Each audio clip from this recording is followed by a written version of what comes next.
If I told you that we could harvest water directly from the air, what would you have in mind? Hold on. Hello, welcome to my wonderful viewers, and a very special greeting I bid to my lovely lecturer, Miss Izdihar. Hi, I'm Aisha, and today, inshallah, I want to share with you one of the 17 SDGs, specifically number 6. Okay, pause. What are the SDGs? In 2015, the United Nations adopted a framework of 17 goals towards sustainability and development for all. These are known as the Sustainable Development Goals, or simply SDGs. One of them, specifically SDG 6, focuses on water. Where there's water, there's life. As a very precious resource, water sustains all living things on the planet, including us, humans. Now, unfortunately, we tend to appreciate something only when it is gone. Yes, I'm talking about myself. Only when there is water rationing or lack of filtered water do I realize just how much I've taken clean water and sanitation for granted.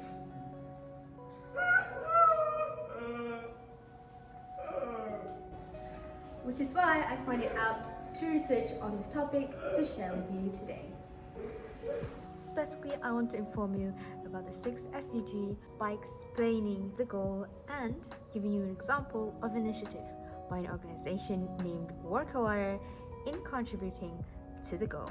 Now, let us begin. SDG 6, Clean Water and Sanitation. This goal aims to ensure that safe and sustainable water sources and sanitation are accessible to all. Now, this is super important because we need them in order to survive. We need potable water for drinking, we need clean water for cleansing, and we need proper sanitation to deal with waste, and the list goes on and on. Now, besides our own personal health and hygiene, the importance of clean water and sanitation extends to social, ecological, and economical aspects. This can be illustrated through the SDG wedding cake proposed by Stockholm Resilience Center from Stockholm University. To give you a better understanding of the concept, let me give you a brief example. Water is important for the environment so that we can keep it clean, we can prevent it from being polluted, and of course, so that we can protect and preserve Mother Nature.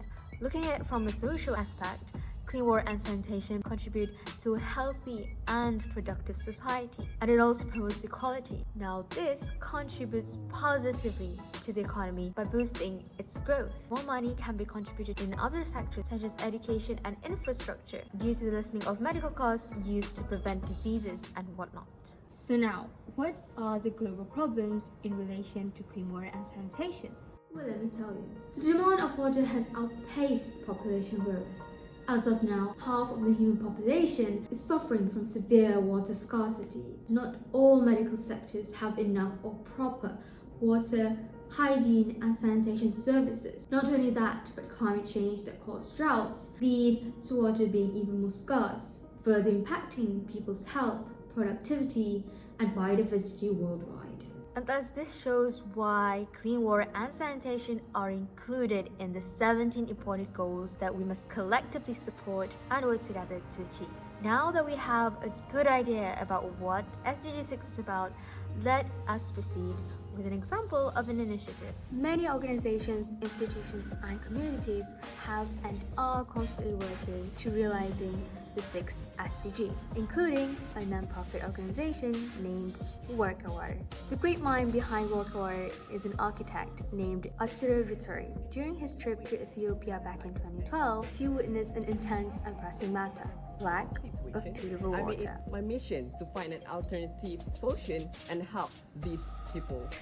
The architect returned home to Italy and started to lay the foundations of an alternative water system. The idea was to build a structure that could extract water directly from the air. Now this is where things get interesting. The structure that Atsuro Vittori worked and collaborated on came to be known as the Worker Tower.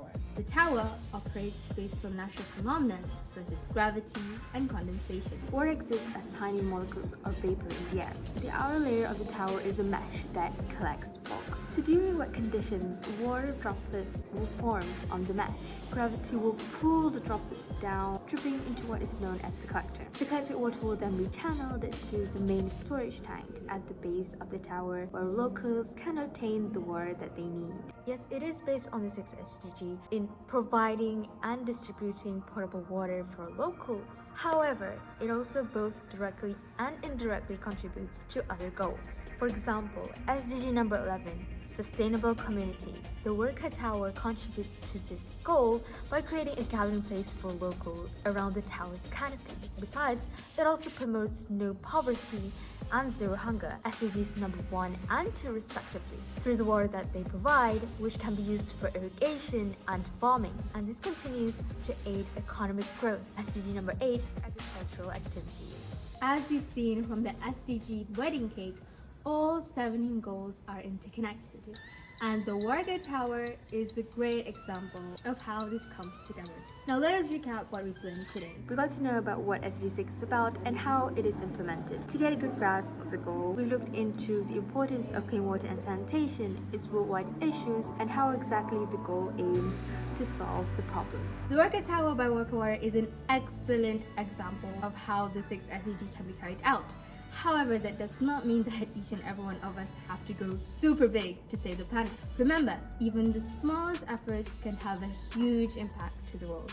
So start small. Save water by turning off the tap when not in use, turning off the shower when soaping, doing the laundry only when there is a full load, and collecting rainwater to water the plants. From one Earth ambassador to another, what will we do today to save the planet we call our home? Thank you.